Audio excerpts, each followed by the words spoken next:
Are you struggling to focus on anything in your life? Do you feel stressed and anxious? Are you finding it hard to motivate yourself to get anything done? The problem could lie in your cluttered mind. Modern life is busier than ever before. Most of us feel rushed from morning to night, dealing with family commitments, work obligations, a social life, and personal issues all take their toll.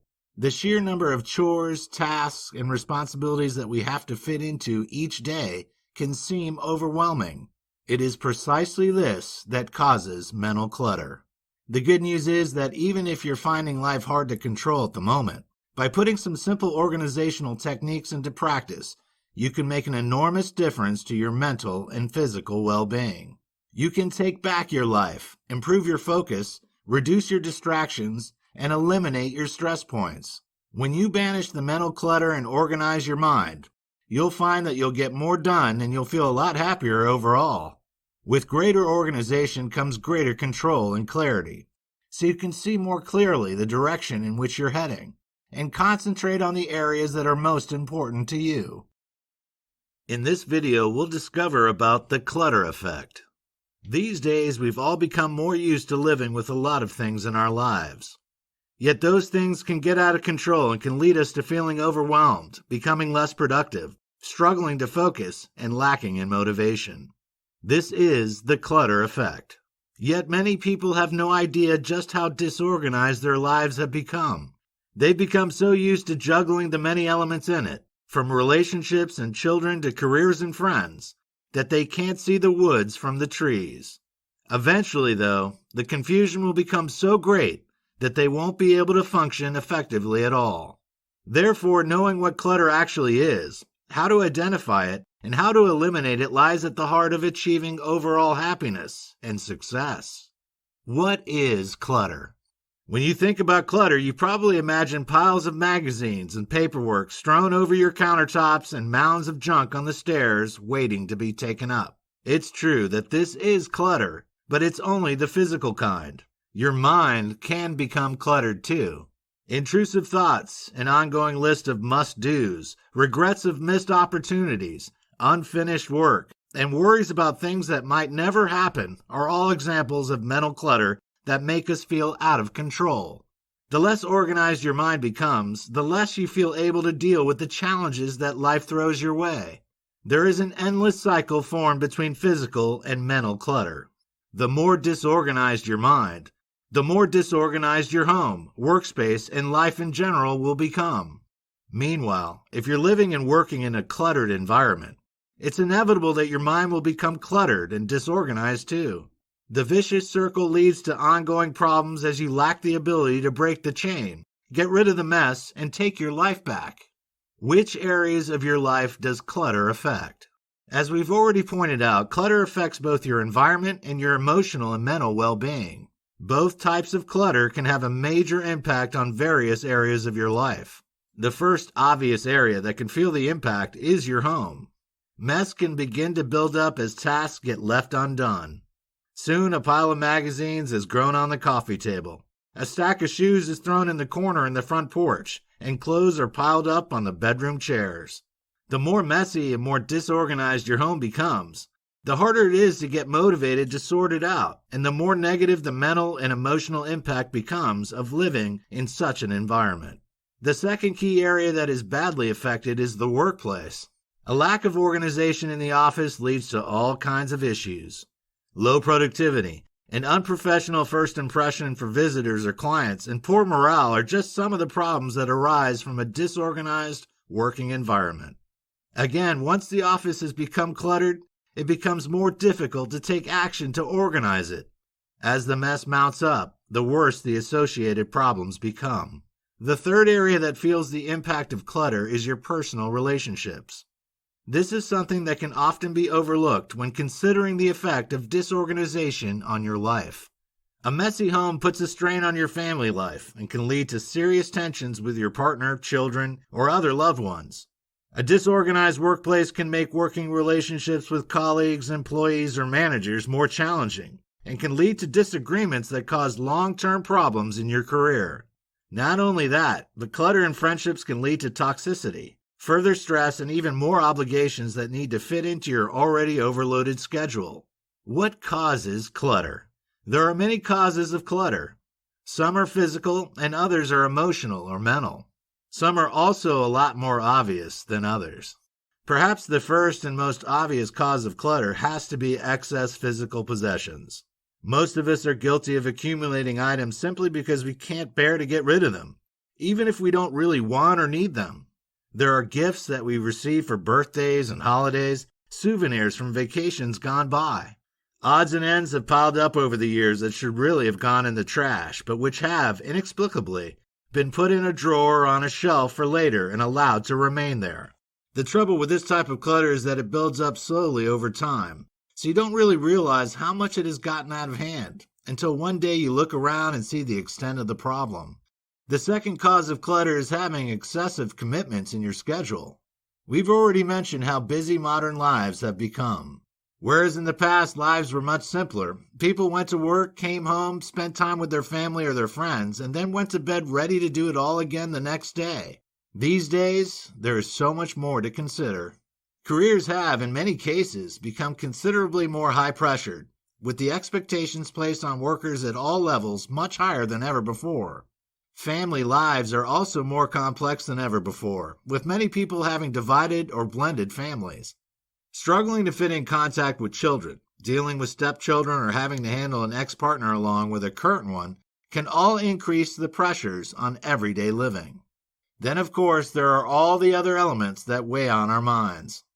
An endless stream of social media and 24/7 access to news can easily lead to us becoming overwhelmed with negativity. Meanwhile, we feel the pressure to make the most of our limited leisure time by caving into the demands from friends, colleagues, and family members to attend different events and participate in various activities. Add to this the additional pressure that we pile on ourselves to work out, to improve ourselves, and to be the best that we can be in every respect. It's no wonder that so many of us struggle to cope as we sink ever deeper under a heap of obligations, commitments, and requirements. In this video, we'll talk about cluttered home equals cluttered mind, how to reduce the mess. First, let us take a look at the home. A cluttered home leads to a cluttered mind. Then we'll examine some ways that you can reduce the mess so you can regain some essential control over your life. The problem of the cluttered home. Why do we end up acquiring clutter in our homes? There are several reasons behind this. Let us look at some of the most common. You don't know when it's time to get rid of items. In many households, there's a lot of confusion about when the time has come to sell, donate, shred, or throw away items when they're no longer used or needed. You don't have anywhere to store things properly, or you just don't know how to store it. You have no organization routine to follow in the home. You don't have sufficient storage space or solutions. You persistently keep common clutter sources around. You regularly buy things that you don't need or use. You lack the ability to let go of items, especially those with some sentimental value. Many of us can relate to at least one of the above statements. The key is to identify which are applicable to you so that you can then work on ways of addressing them. How does a cluttered home lead to a cluttered mind? Clutter in the home ends up having a negative impact on your mind, your body, and your overall health. There is a direct link between high levels of stress and excess clutter in the home, and this has been proven in several studies over the past few years. Why is this the case? The home is supposed to be an oasis of calm, a peaceful refuge, and a comfortable space where you can unwind and chill out. How can you do that if there's disorganization and mess everywhere? Clutter in the home impacts negatively on your ability to concentrate and focus. There are distractions everywhere, and this causes your mental faculties to become worn down. Frustration is then the inevitable result, which causes stress to build up. When you can't focus properly, your ability to problem solve and be creative is also inhibited. Tests have shown that people who have increased clutter at home also have higher cortisol levels in their bodies. Cortisol is a stress hormone that triggers a flight or fight response. When levels of this hormone are high, we cannot truly relax or unwind effectively, and we're constantly in a state of high alert. Meanwhile, those whose homes are tidier, more organized, have happier and less stressed lives. One further problem that clutter can cause in terms of mental health is the feeling of guilt that can build up over time. Knowing that you should be keeping your home spotless but not seeming able to find the motivation or the time to get the job done can increase anxiety levels. That makes it even harder to relax or enjoy yourself during your potential downtime. You're constantly thinking about all the many tasks and chores that are incomplete and that still remain to be done. The areas to tackle. The average home has many areas where clutter can begin to gather and accumulate. However, there are 4 key areas that you should look at first when preparing to get organized and to take back control of your life. First, take a look at your floors. Do you have piles of items in the corner of the room? Are there furnishings that you simply don't need to take up space in your home? Take another look at your home's footprint. Decide how you can use the space more effectively so you can move more easily between rooms and enjoy maximum openness throughout. Secondly, take a look at your drawers. Are they full of junk? Have they been emptied and sorted recently? Are there items in there that should really have gone in the trash years ago? Even if there's no junk in there, have they been tidied and organized? Thirdly, take a look at your closets. Do you really wear all those clothes? Are all those shoes really necessary? Is there a better way to store those sweaters? Could you find new storage solutions to maximize the available space in your closet? Fourthly, take a look at your shelves. While these may be the last area that you consider organizing, it can be the place in your home where most clutter appears. How often have you put a book, a toy, or a pen on a shelf and thought you could move it soon, but then never got around to it? Do you regularly tidy up the books, CDs, or DVDs in your units? It's time to give them a once-over to get rid of any items that don't belong on a shelf. In this video, we'll discover about a guide to organizing your home. Are you ready to organize your home to reclaim your life, but aren't sure where to start? Then here's a complete guide to help you begin that task. A systematic approach. To be successful in organizing your home, the key is to take a systematic approach. Decluttering your home is a major task, so tackling it in stages is a good idea. You may decide to begin with a single room and thoroughly sort it out before you move on to the next room. Or you may choose to tackle a single zone within one room, for example the cabinets, before moving on to other elements within the space. Either way, taking a systematic approach allows you to see results, albeit small ones, from every task you complete and helps to increase your motivation to continue. There is no need for any fancy tools or equipment when it comes to decluttering your home. All you need is 5 bins or baskets. You should label them as follows. Put away. The items you put in here will be those that have somehow strayed from their original storage space. They need to be put back in the correct location. Recycle. This is for items that require recycling like paper, glass, and plastic. Mend or fix. This container should be used for any items that need repairing, cleaning, or mending. Trash. If the item is no longer needed by any household member, and it would be no good to donate or recycle, throw it in this bin to put into the household trash. Donate. If you don't want an item anymore, but a charity or another person may want it, you can put it in this basket. Tackling the floors, drawers, and closets. Once you've got your baskets prepared and your strategy laid out, you can begin tackling the floors, drawers, closets, and cabinets. It makes sense to begin in a single room, work through it completely, and then move on to the next. It may be a good idea to begin with your bathroom, since the clutter here is likely to be relatively minimal. Begin with the medicine cabinet. Discard any outdated products, makeup, or medications, and immediately put all items to keep back in the cabinet. Move on to the drawers. Take everything out. Decide what needs to be kept and what needs to be thrown out, and then put the items you want to keep back in the drawers. Repeat with the tub and shower and any other items from under your sink. If any items remain that are not trash, sort them out quickly into the 5 baskets so you can deal with them later. The bedroom is a bigger task. It makes sense to begin with your nightstand. Remove anything that doesn't belong and sort it into the appropriate basket. If there are any items you don't use, like an empty tissue box, a broken charger, or a pen that doesn't work, get rid of them. Next, move on to the chests, bureaus, and dressers. If any clothing is thrown around, put it in the laundry basket if it needs washing, or into the put-away bin if it needs to be hung up or folded into a drawer. Empty your bureau, drawers, and cabinets and put any items that are still in good condition but that you no longer wear into the donation basket. Put away all the remaining clothing neatly. No matter how tempted you may be to simply put the items back into drawers or cabinets, avoid that temptation. Put them into the put-away basket and deal with them later. Throw away or recycle any items that haven't been used for 6 months or more. The closet is the next big job. The easiest way to tackle it is to sort clothing items by type. Go through each category and sort your items into 5 piles. One will be to keep and put back in the closet. One will be for any items that are in the incorrect place. One will be for dirty laundry. One will be for items to be dry cleaned or repaired, and one will be for items to be donated. Moving on to the entryway, you'll find that even the smallest space will have some clutter to be dealt with. If you have a side table, console, or desk, tackle that first. Remove all items in the drawers and decide whether to toss or keep them. If you have a hall closet, declutter it in the same way as your bedroom closets.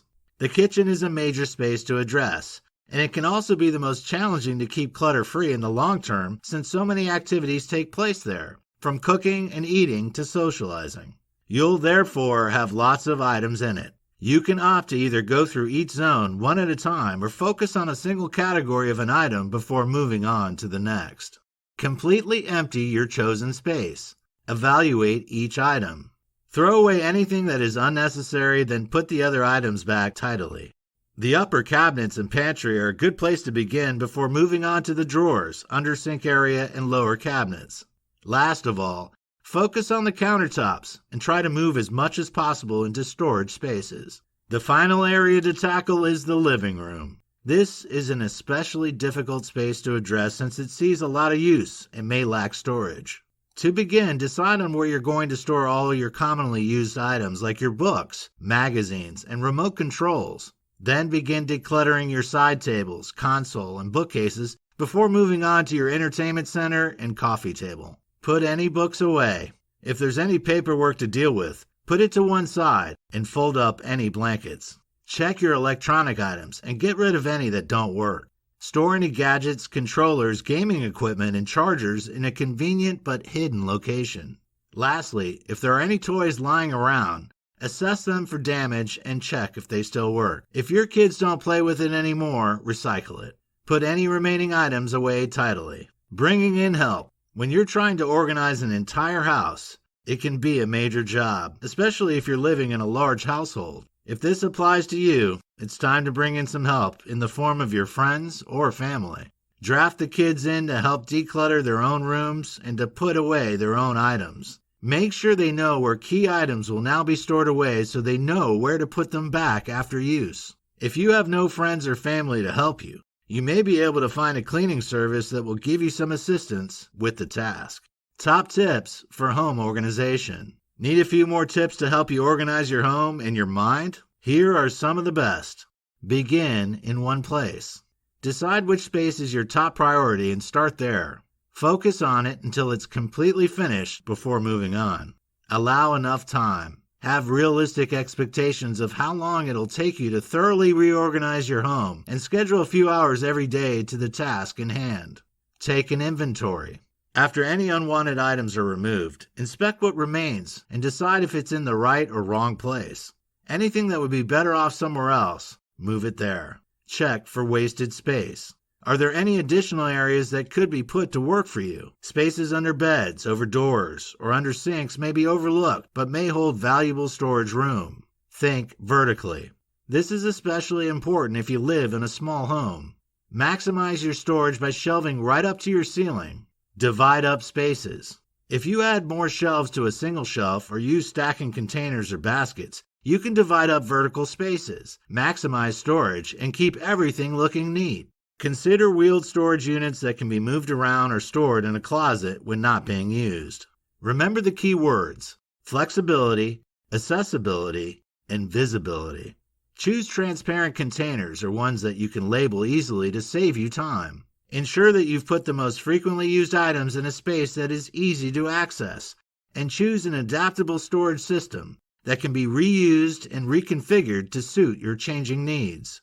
In this video, we'll talk about the disorganized workplace equals the end to productivity. Now that we've looked at addressing disorganization in the home, it's time to move on to the workplace. Here, we look at why clutter in the office causes so many issues. Why is disorganization at work a problem? When you're in a disorganized workplace, there are hosts of issues that begin to arise. Some have a personal effect on you, others affect your colleagues or employees, and some will even impact negatively on the success of the business. When the workplace is cluttered, messy, and disorganized, anxiety can begin to build up among staff members. Not knowing where to find anything can lead to arguments, disagreements, and a negative atmosphere in the office, as well as high stress levels. With no efficient system in place and mess getting in the way, it naturally follows that the entire team becomes less productive. Valuable time is wasted on trying to find lost items or trying to rearrange items that are getting in the way. Employees are also less motivated in a messy, disorganized environment, so productivity levels drop all around. Let's add into the mix the fact that a messy office creates a bad impression for anyone visiting the premises. Whether those visitors are customers, clients, or business contacts, when they see a disorganized workplace, they immediately get the wrong impression about the company and think that it's an unprofessional organization. This also negatively impacts on the success of the business. How to become more focused. The first step to becoming more focused at work is to eliminate any physical mess. Desktops, drawers, cabinets, and other surfaces in the workstation should all be given an overhaul, and any unwanted items should be thrown away, recycled, or put back where they belong, neatly and tidily. When your immediate work environment is tidy, clean, and organized, it becomes easier straight away to concentrate on the tasks in hand. You can quickly see the items, files, and paperwork that you need, so no time will be wasted. You'll also feel a lot less stressed and anxious when everything has a place and stays in it. Eliminating virtual mess. Bear in mind that disorganization in the workplace doesn't end at your desk surface. Virtual mess is another serious problem that can begin to pervade through your mind and cause reduced productivity, low mood, poor motivation, and general stress. Your hard drive and email folders can be a source of anxiety for you if they aren't kept in some kind of sensible order. Virtual clutter can cause just as many problems as physical disorganization, or maybe even more. If you can't find the important file that you need to send to a colleague, or you're trawling through endless emails trying to find an urgent message that you've lost but need to respond to quickly, your stress levels can go through the roof. Tackling this virtual mess is an important component in decluttering your workplace. It will make a surprisingly big difference to your mental well-being. In this video, we'll talk about making your workplace organized, a guide. If you're ready to begin making your workplace more organized but aren't sure where to start, here's some valuable advice. How to tackle organizing your desk. The first step to tackling your desk organization is to declutter any visual distractions. Artwork done by your kids, hundreds of photos of your last vacation, motivational sayings, all of these could be halting your productivity and preventing you from focusing at work. Take a look at the items that are on your desk. Do they all belong there? Any files or papers that should be put away in the correct locations should be stored away now. If there are pens lying around on the desktop, check to see if they work, and if they don't, throw them in the trash. Are there old articles, newspapers, or advertising materials lying about? If they're unneeded, recycle them. Look again at any old binders or files to assess the contents. If the information and papers inside are old or won't ever be needed again, get rid of them. Be ruthless. Tackle your hard drive. A virtual mess can have just as negative an impact on your mental well-being and on your productivity as a physical mess. So begin by reorganizing the computer desktop. If documents have been saved there for years or icons are cluttering your whole screen, you'll struggle to identify the ones you need quickly when you need them most.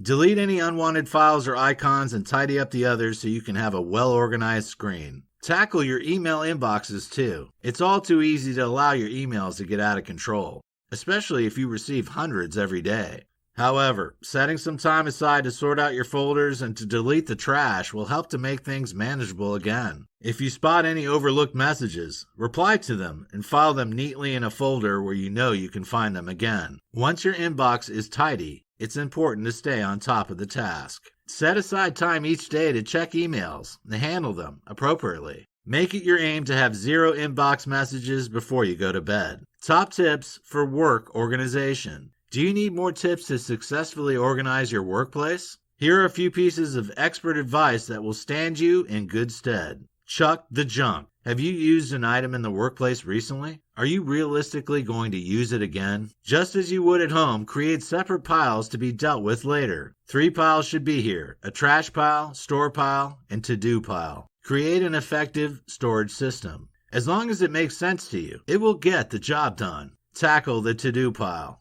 Make folders for every project or client you're working with. As soon as the project is complete, go through the folder and throw out any unimportant documents inside. Then, store away the folder in an appropriate location. Maintain a clear desk. Once your desk surface is visible, set aside time every week to keep on top of this. The one-touch rule can help with this. Basically, as soon as a piece of paper touches your desk, deal with it straight away. Bin it, take action on it, or file it. This applies to emails and messages too. Use technology in the best way to save yourself time and effort. Keep an online organizer to combine your to-do list, calendar, and address book in one convenient location. In this video, we'll discuss, is your life disorganized? Now that we've addressed the clutter that builds up in the home and the workplace to cause disorganization, chaos, and poor mental health, it's time to look more closely at your life. It's very likely that your life is also suffering from some severe disorganization if you feel as if you're lacking control. What is a cluttered life? As we've already said earlier in this video course, we tend to think of clutter as a physical thing. However, all too often it can be mental or emotional too. When your life is cluttered, all that mess and disorganization is invisible. It's inside your head. Yet that doesn't make it any less stressful to deal with. In fact, it makes it even more challenging to manage. What does a disorganized life look like? How do you know if you have one? There are several signs that you can look out for to tell you that you're suffering from this problem. Firstly, you have a schedule that is overloaded with activities. You seem to be busy for every single hour of the day, with no time to spend on yourself.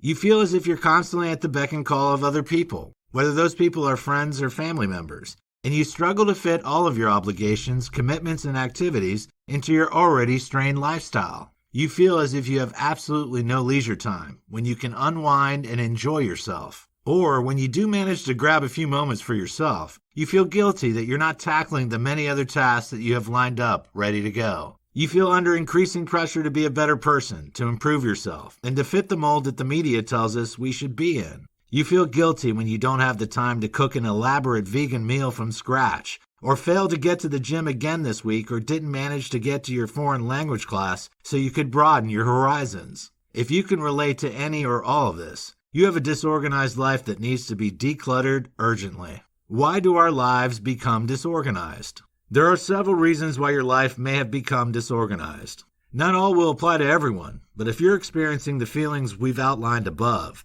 you'll almost certainly recognize some of them. You're neglecting your own basic needs and are therefore making poor decisions. This can lead to stress, anxiety, and obsessive thoughts that prevent you from focusing on more important areas of your life. You have a FOMO, or fear of missing out. This is a very 21st century problem, and a very common one. It's something that propels you to sign up to the gym when you simply don't have time. You take an extra class even when you're struggling with the ones you have. You scroll through Facebook for another hour rather than going to bed. Or you head out for a night at a club with friends even though you know you have to get up to work early the next morning. While FOMO comes from a place of wanting to enjoy a better life, it can end up making your life worse by adding more stress, anxiety, and distractions. You struggle to let go. This may apply to both physical and emotional baggage. Even if something is causing you pain or is making you unhappy, you still struggle to release it, and this causes you to dwell on it over and over again. You haven't learned what enough means. You still feel that you somehow have to be better, to be more perfect, to acquire more things so you can be worthy of acceptance, love, and praise. You haven't grasped the concept that good is good enough, and this leads you to obsess over things in your head that make you unhappy, unfocused, and non-productive. You can't say no. Some people just don't feel able to put their foot down, even when they really don't want to do something. They're too worried about the reaction they'll receive, or about upsetting someone and losing their friendship, even if they stand up for what they want and need. You feel obliged to do things, even when they aren't your responsibility. You haven't grasped the idea that delegation is a good thing, and you worry that you'll lose your importance if you allow someone else to take on a job that has always been yours. The problems of an overloaded life. When your life is overloaded, a host of problems can follow. The disorganization of an overpacked schedule leads you to suffer from poor mental health. You become increasingly anxious and stressed about where you're going to fit everything into your crowded day, week, or month. You also end up with no quality time for yourself, something that everyone needs from time to time to recharge their batteries. When every second of the day is accounted for, you just don't have enough time to wind down, relax, and let go of all the frustrations that you've encountered. Falling into bed at the end of a long, hard day will often lead to poor quality sleep as you struggle to process all the stresses and strains you've gone through. This only serves to make it even more difficult to find the energy and motivation to cope with the challenges that life throws at you. When your life is disorganized, you'll also find that your relationships become increasingly strained. Eventually, you'll become more frustrated, more angry, and more likely to snap at your family members and friends. This will increase tension at home and make life even more stressful and difficult. In this video, we'll talk about a guide to organizing your life. Are you ready to take control of your life once more and learn how to organize it so you can enjoy better mental well-being? Then keep watching to discover a few top tips. How to reduce your obligations and commitments. The first step is to look at your various obligations and commitments. Do you really need all of them in your life? Are there some activities that you could quit to give yourself more time to unwind or spend with those who really matter? It's time to weed out anything that you can't live without or that makes you anything less than happy. If it isn't necessary and you don't love it, and it's possible to ditch it, then let it go. Next, be selective when taking on any new activities or pastimes. Before you agree to anything or leap right into something new, take the time to think about it. Do you really want to do this new activity? Will it add something positive to your life? Or will it drain on your emotional resources? Make a decision based on your answers to those questions. A guide to reducing social media use. Social media is proven to be one of the biggest causes of FOMO. It stands to reason that we look at other people's profiles and often feel jealous of the lives that other people seem to be living. However, it's important to remember that in most cases, people present the image of their lives that they want others to see, rather than depicting the real truth of their situation. A family member can appear to be perfect on a Facebook profile, but the members could all be suffering on the inside, without those scrolling past recognizing it. Never compare your inside to other people's outside. If you're finding social media platforms are causing you to struggle mentally, or you're finding that you're spending more and more time scrolling through pages rather than getting on with your life, it's time to reduce your social media usage. How do you get started with this? Short of actually deleting your profiles, you might find that a simple place to begin is simply to sign out of your profiles when you've finished checking them. If you have to go through the rigmarole of signing in every single time you want to check your notifications, you'll soon begin to reduce your usage. If this doesn't work for you, you should try leaving your phone in another room or in an inaccessible location for part of the day, and never keep it by the bed at night. This will help you to limit the amount of time you spend on social media. How to reconsider your routines. Are your routines causing you mental strain? Then it's time to give them an overhaul.